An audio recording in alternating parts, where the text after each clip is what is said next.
Good evening, everybody. How's everybody doing today? Is that on the screen? All right. So, if you'll remember, end of last episode, Captain Anderson gave up his ship to us because we're now a Spectre and we deserve our own ship, according to him. So, I don't know what we're supposed to be getting up to right in a second. Let's go around the ship and see if anybody needs anything.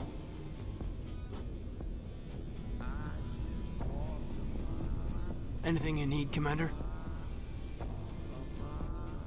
Just trying to get a sense of where the crew's at. Thoughts?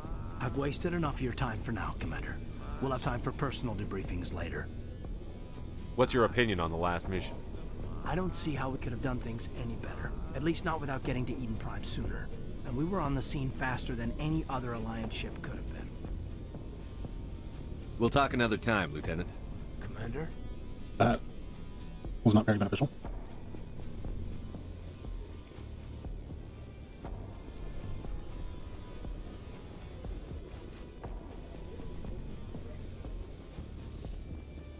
Is this sick bay, I think? Yes, Commander? Is there something you need? How did you end up serving on an Alliance ship? I enlisted right out of med school. Earth always seemed boring to me. Too safe, too secure. I figured the colonies were teeming with exotic adventure. I wanted to travel the stars, tending the wounds of tough soldiers with piercing eyes and sensitive souls. Turns out military life isn't quite as romantic as I'd imagined. But humanity needs the Alliance if we want to keep expanding through the Traverse, and the Alliance always needs good doctors. So I stayed on to do my part. Ever think you made the wrong choice? Sometimes I think about opening a private practice back on Earth. Or maybe taking a position at one of the new med centers out in the colonies. Seem too dark to you? There's something special about working on soldiers. If I left the Alliance now, I'd feel like I was abandoning them. How well do you know the Lieutenant? I'd never This worked seems with him too before dark. this mission. But he has an impressive service record. See if I Over a can't dozen turn it up. special commendations. Tends to keep to himself, though. Maybe because of the headaches. It's not easy being an L2. What does that have to do with it? Well, most biotics now use the L3 implants. Lieutenant Alenko was wired with the old L2 configuration. Sometimes there are complications. What kind of complications? Severe mental disabilities, insanity, crippling physical pain. There's a long list of horrific side effects. Caden's lucky. He just gets migraines. Interesting. I should go. Goodbye, Commander.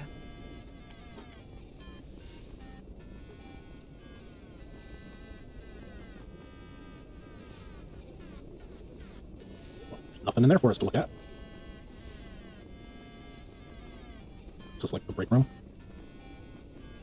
They look like they're having a wonderful time. Okay.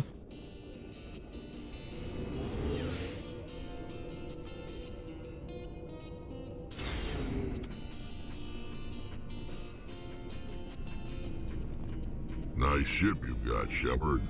What can I do for you? What's your story, Rex? There's no story. Go ask the Quarian if you want stories. You Krogan lived for centuries. Don't tell me you haven't had a few interesting adventures. Well, there was this one time the Turians almost wiped out our entire race. That was fun. I heard about that. You know, they almost did the same to us. It's not the same. It seems pretty much the same to me. So your people were infected with a genetic mutation? An infection that makes only a few in 1,000 children survive birth? And I suppose it's destroying your entire species? I suppose it isn't all the same. I don't expect you to understand, but don't compare humanity's fate with the Krogan. I was just making conversation. I wasn't trying to upset you. Your ignorance doesn't upset me, Shepard. As for the Krogan, I gave up on them long ago. The genophage infected us, But it's not what's killing us.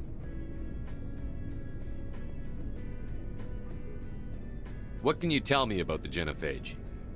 Ask the Solarians if you want details. They made it.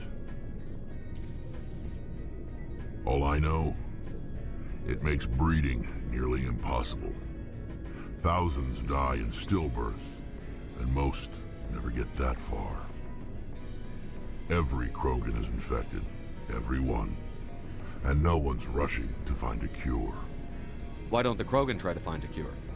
When was the last time you saw a Krogan scientist? You ask a Krogan, would he rather find a cure for the genophage or fight for credits? He'll choose fighting every time. It's just who we are, Shepard. I can't change that. Nobody can. Are your people really dying? We're sure not getting any stronger. We're too spread out. None of us are interested in staying in our own system. Lots of species have left their homes and prospered. But they go to colonize new worlds. We're not settlers. We're warriors. We want to fight. So we leave. Hire ourselves out. And most of us never go back. So long, Rex. Shepard.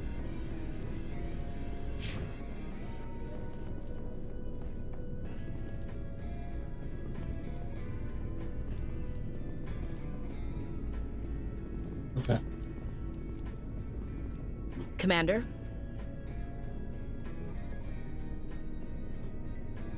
Do you have a few minutes to talk one-on-one? I'm sorry, Commander. I need to get my duty squared away. I wouldn't mind talking more later, though. What's your opinion on the last mission? Kinda wish you'd got there sooner, Commander. No offense, I appreciate the rescue. I just wish... You wish we'd been able to save the rest of your unit? Yes, sir. If I had been more alert, we wouldn't have been cut down by an ambush. We never trained to fight synthetics. The Geth haven't gone beyond the Veil in 3 centuries. Our training's supposed to make us able to adapt. I'll make sure it doesn't happen again. Dismissed, Chief. Sir.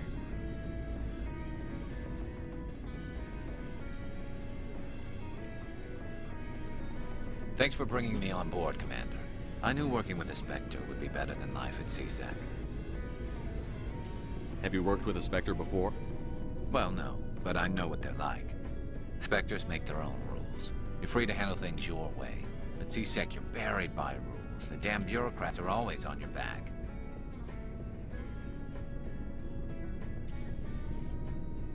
For the most part, the rules are there for a reason. Maybe. But sometimes it feels like the rules are only there to stop me from doing my work. If I'm trying to take down a suspect, it shouldn't matter how I do it, as long as I do it. But C-Sec wants it done their way. Protocol and procedure come first. That's why I left. So you just quit because you didn't like the way they do things? There's more to it than that. It didn't start out bad, but as I rose in ranks, I got saddled with more and more red tape. C-Sec's handling of Saren was typical. I just couldn't take it anymore. I hate leaving.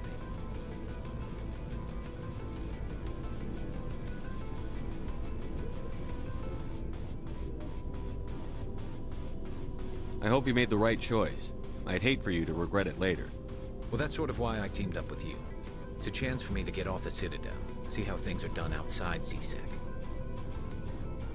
Either way, I plan to make the most of this.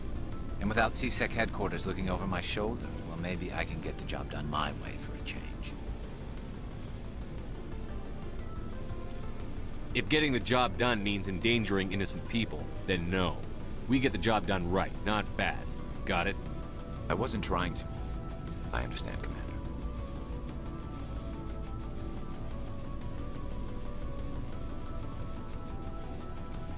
Hey, Commander. Looking for some extra supplies before you head out? What have you got? Whatever you want. Armor, weapons, mods. It's not standard Alliance issue, but that's not necessarily a bad thing. Well, as long as you don't mind paying for it. Why should I pay you for my weapons and armor? My stuff doesn't come from the Alliance. I have to purchase it myself, and it's not cheap. Hell, the licenses alone have set me back more than I'd like. But no licenses, no goods. Without the goods, I'm out of a job. What are licenses? Why do you need them? Manufacturers sell licenses. Each license allows me to buy and sell a certain brand of products. I already have several basic ones, but you'll need to buy more if you want me to bring in different brands. Many of the best licenses are hard to get, but they're well worth the cost if you can find them. What do the different manufacturers offer? There are too many for me to keep track of, but each license will explain what it's good for. How often will you get new items? Well, that depends on how many licenses you've purchased, but I'll rotate items on a regular basis regardless. And anytime we land someplace with a big enough port, I'll buy, sell, and trade whatever I can. Check back often. I need to move items quickly, so only the most basic items will be stocked consistently.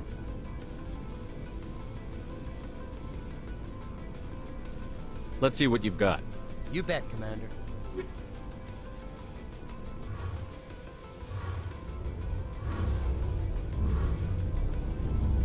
Your ship's amazing, Shepard. I've never seen a drive core like this before. I can't believe you were able to fit it into a ship this small. I'm starting to understand why you humans have been so successful. I had no idea Alliance vessels were so advanced. The Normandy's a prototype. Cutting-edge technology. A month ago, I was patching a makeshift fuel line into a converted tug ship in the flotilla. Now, I'm sitting on board one of the most advanced vessels in Citadel space. I have to thank you again for bringing me along. Traveling on a vessel like this is a dream come true for me. I had no idea you found ship technology so interesting. It comes with being a Quarian. The migrant fleet is the key to the survival of my people. Ships are our most valuable resource. But we don't have anything like this. We make do with cast-offs and second-hand equipment. We just try to keep them running for as long as we can. Some of the fleet's larger vessels date all the way back to our original flight from the Geth.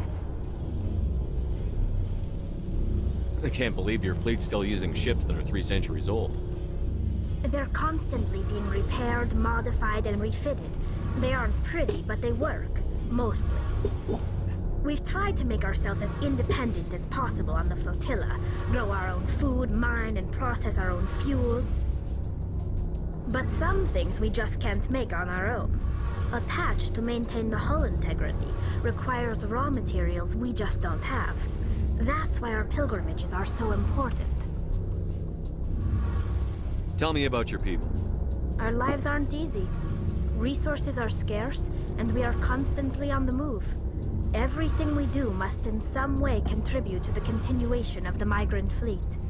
There are 17 million Quarians in the flotilla, and each of us relies on the others for survival. The bonds among my people are strong.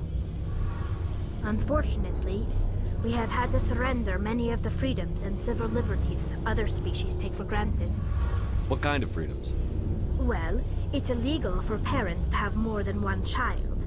If our population grows too much, it would strain our resources to their breaking point. Of course, we also can't allow our numbers to become too few. If our population is in decline, the rule against single births is temporarily repealed. In extreme cases of population decline, incentives are even offered to encourage multiple births, though the Conclave hasn't had to take such measures in nearly a century. That's your government. The Conclave is our civilian branch of government. Each ship can elect a representative to serve on the Conclave and make decisions that affect the fleet as a whole. On matters that affect an individual ship, however, the captain has the final say. It's a tradition that dates back to the early days, when the fleet was governed by martial law. Fortunately, most captains nowadays are smart enough to have an elected council from their crew to give them advice and guidance. So the ultimate power rests with elected officials. In practice, the Conclave and the respective council for each ship tend to set the rules that govern our daily lives. But in theory, we are still under military jurisdiction. The 5 top-ranking military officials in the fleet serve on the Admiralty Board. These 5 have the power to overrule any decision by the Conclave in case of emergency. To do so requires unanimous agreement among the Admiralty. And they can only do this once. After that, the entire board must resign their posts. It's a safeguard that served us well. In nearly 3 centuries, the Admiralty Board has only overruled the Conclave 4 times. I want to know more about the Geth. I doubt I can tell you anything you don't already know. It's been almost 3 centuries since they drove my people into exile. All I know is the story of their origins. What they were when we created them, and how they turned on us. Interesting. The Geth were originally created to serve as an automated manual labor force. Initially, their intelligence was as limited as any VI. Over time, we made small modifications to their programming to allow them to perform more varied and complex tasks, bringing them closer and closer to true AI status.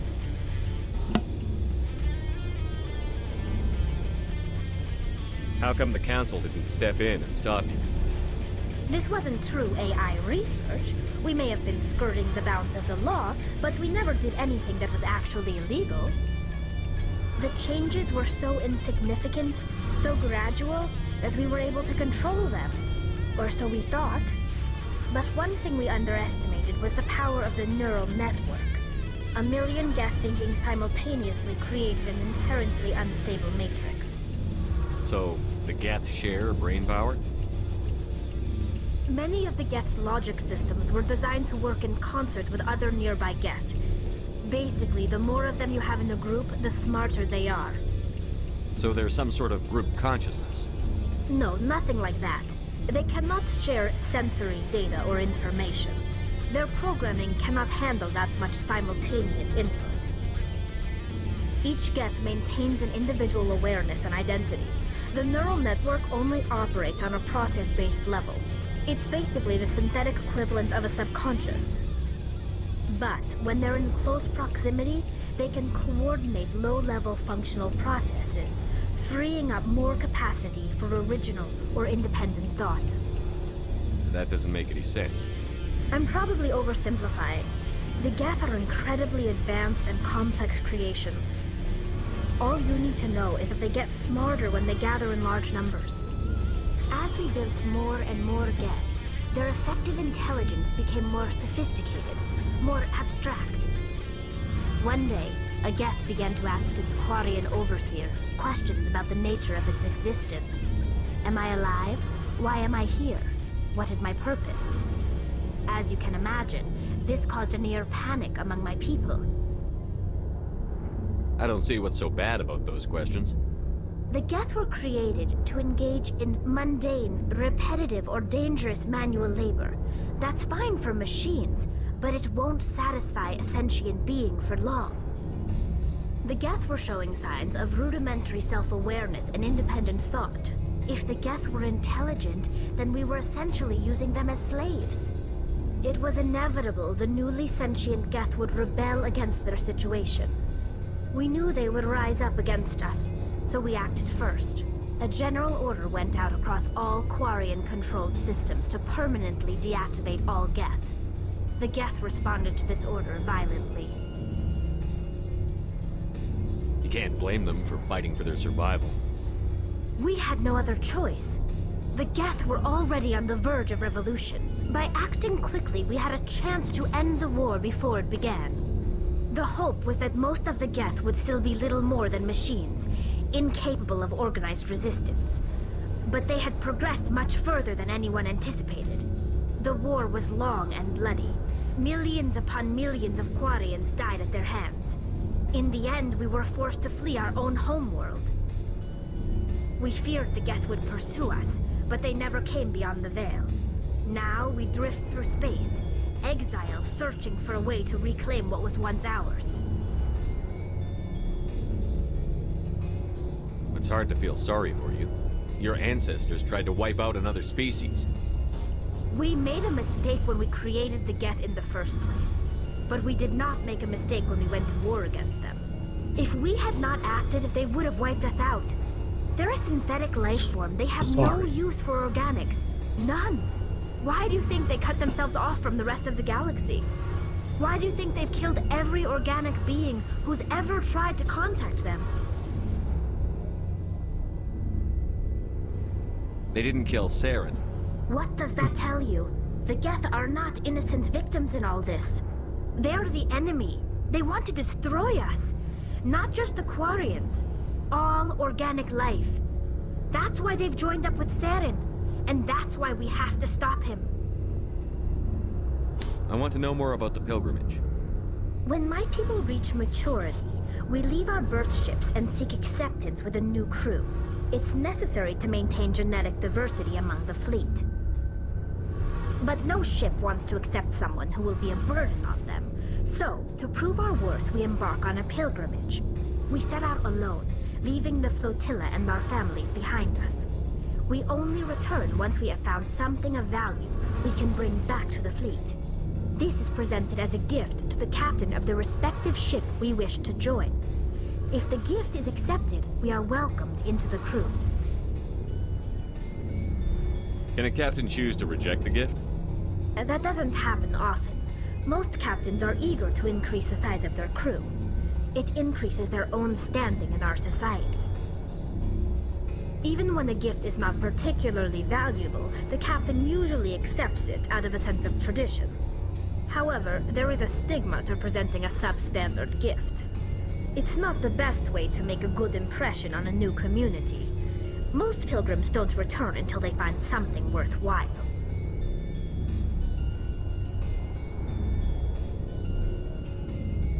I can't believe they just send you off alone.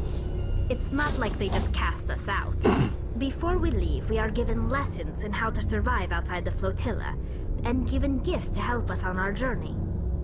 We also receive implants to fight off sickness and disease. Generations of living in an isolated and highly controlled environment have left our immune systems weaker than most. By the time we leave the fleet, we are well equipped for the pilgrimage. This is a rite of passage for all Quarians. If it were dangerous, our numbers would suffer. Virtually every pilgrimage ends with a triumphant return and the ritual presentation of the gift to one of the fleet's captains. I want to talk about something else. Like what?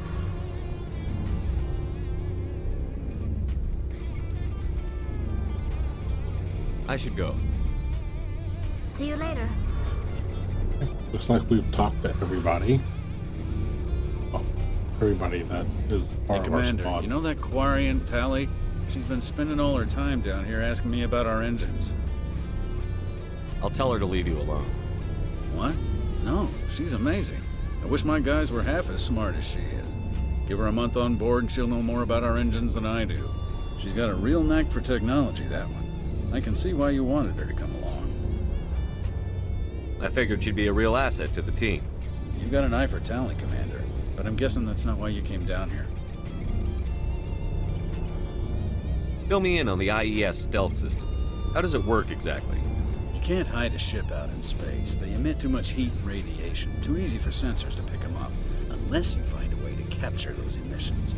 So our stealth systems trap the energy we give off in storage sinks built into the ship itself. No emissions to give away our location. Eventually the sinks have to be vented. More than a few hours silent running and they overheat. Cook us inside our own hull. There's no way for anyone to detect us? A visual scan can still pick us up. Anyone looking out a window can see us plain as day. But you have to be pretty close to get an actual visual out in space. Most vessels rely on scanners. As long as the stealth systems are engaged, they can't see us. Not unless we accelerate to FTL speeds. Why doesn't it work with faster-than-light travel? Cranking up the FTL blue shifts our emissions, pushes them into frequencies too high to capture in the sinks. As soon as we make the jump, it's like setting off a flare. Sensors can pick up our location whenever we enter or exit FTL flight, but for short-range missions, our stealth systems are amazing, and we've got the only one. I want to know more about the Normandy. She's the best ship I've ever served on. Probably the fastest vessel ever designed. She's the only one using the new Tantalus drive core. What's so special about the Tantalus drive core? Proportionally, it's about twice the size of any other vessel. Not only are we faster, we can run at FTL speeds longer before we have to discharge the core. Where else have you served, Adams? If you name a class of Alliance ship, I've probably served on it. Everything from dreadnoughts and carriers right down to frigates like the Normandy.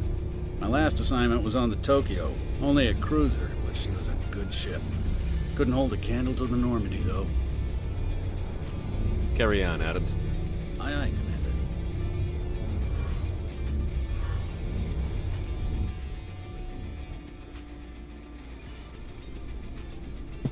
What? Back up the elevator. Well, I didn't want to be kissing the wall. Didn't work that way.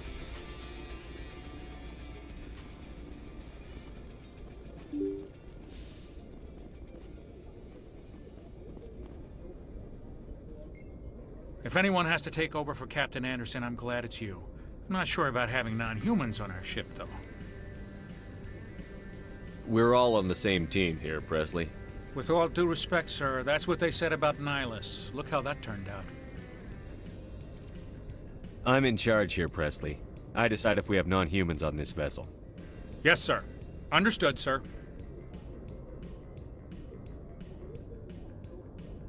Speak freely, Presley. I want to know if you have a problem with non-humans. It's not that, Commander. Humanity has always handled its own problems. Saren attacked one of our colonies. We should be the ones to stop him. We don't need their help. Some people think asking for help is a sign of weakness. That's just being stupid and stubborn. No matter how strong you are, allies can make you stronger. I guess so. Maybe I'm just stuck in the old ways of thinking. But don't worry, Commander. This won't be a problem. How did you end up assigned to the Normandy? I signed up with the Alliance as a navigator right out of school, following in my grandfather's footsteps, I guess. My first posting was on the Agincourt. We were at Elysium during the Skillian Blitz. A massive fleet of alien raiders hit the colony, trying to wipe it out. They had the numbers, but their ships were no match for an Alliance frigate. It was a slaughter. We couldn't even keep track of how many ships they lost. How'd you end up on the Normandy? I got my officer's commission after Elysium. Must have made an impression on the right people. Captain asked for me when he was picking his crew. Carry on, Presley. Yes, sir. All right.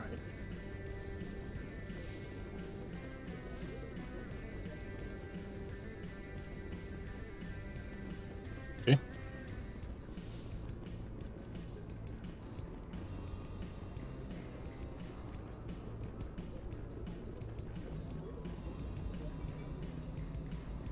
Oh. Exiting the Normandy Commander, doesn't seem like a good idea. Something you need? How's the Normandy performing? Is she everything they said she'd be? She's the best ship in the fleet. If you've got a pilot who knows how to handle her. Balance isn't what you'd expect. Takes a while to get used to that oversized drive core we got stuffed in the back, and her power can sneak up on you if you're not careful. The Normandy's probably too much ship for your average Alliance pilot, Commander. Lucky for you, I'm anything but average. I like to know my crew. Mind if I ask you a few questions? I can see where this is going. You did a background check on me, didn't you? Well, I'll tell you the same thing I told the captain. You want me as your pilot. I'm not good. I'm not even great. I am the best damn helmsman in the Alliance fleet. Top of my class in flight school, I earned that. All those commendations in my file, I earned every single one. Those weren't given to me as charity for my disease.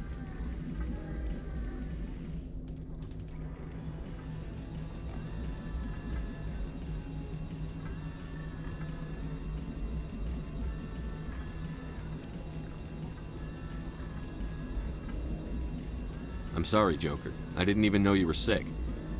You mean you didn't know? Oh, crap.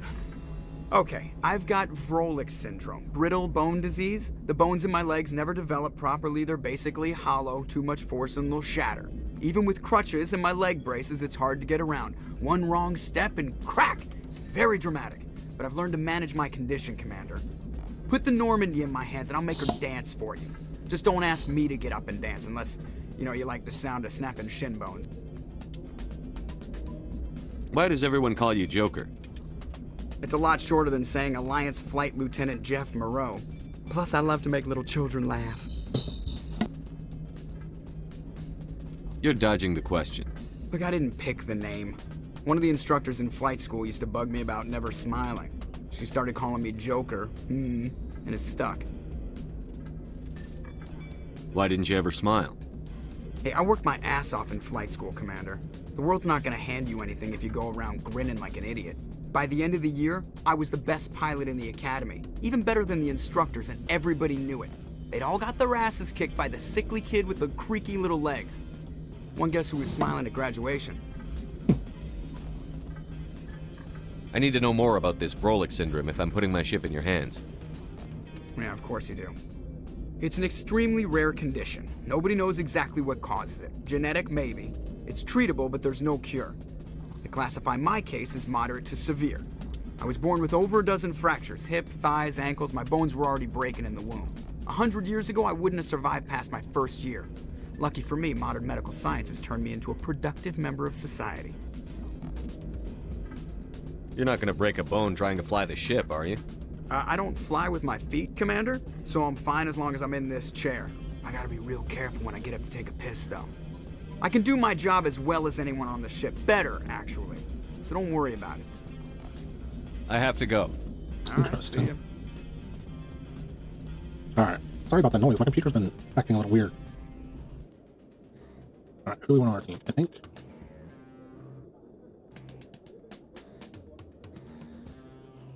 we're gonna go Tally. And Ashley. Hello.